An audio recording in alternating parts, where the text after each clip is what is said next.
2024 September 7th. Daily Bread Passage. John chapter 21 verse 1 to 14. Key verse. Verse 12. Title: Come and have breakfast. Afterward Jesus appeared again to his disciples, by the Sea of Galilee.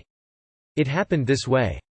Simon Peter, Thomas also known as Didymus, Nathanael from Cana in Galilee, the sons of Zebedee, and 2 other disciples were together. "I'm going out to fish," Simon Peter told them, and they said, "We'll go with you." So they went out and got into the boat, but that night they caught nothing. Early in the morning, Jesus stood on the shore, but the disciples did not realize that it was Jesus. He called out to them, "Friends, haven't you any fish?" "No," they answered. He said, "Throw your net on the right side of the boat and you will find some."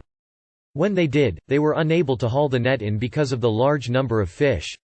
Then the disciple whom Jesus loved said to Peter, "It is the Lord." As soon as Simon Peter heard him say, "It is the Lord," he wrapped his outer garment around him, for he had taken it off, and jumped into the water. The other disciples followed in the boat, towing the net full of fish, for they were not far from shore, about 100 yards. When they landed, they saw a fire of burning coals there with fish on it, and some bread. Jesus said to them, "Bring some of the fish you have just caught." So Simon Peter climbed back into the boat and dragged the net ashore. It was full of large fish, 153, but even with so many the net was not torn.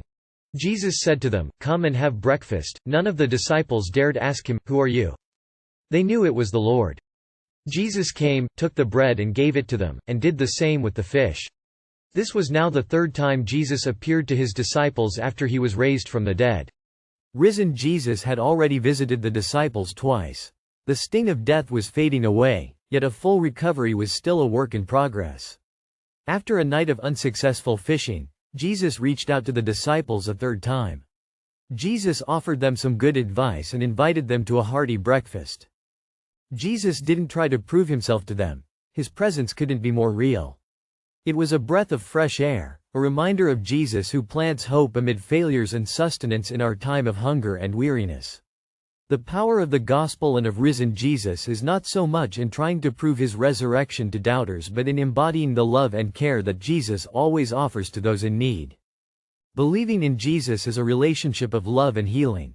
Jesus lives in each of us when we receive and offer this to others.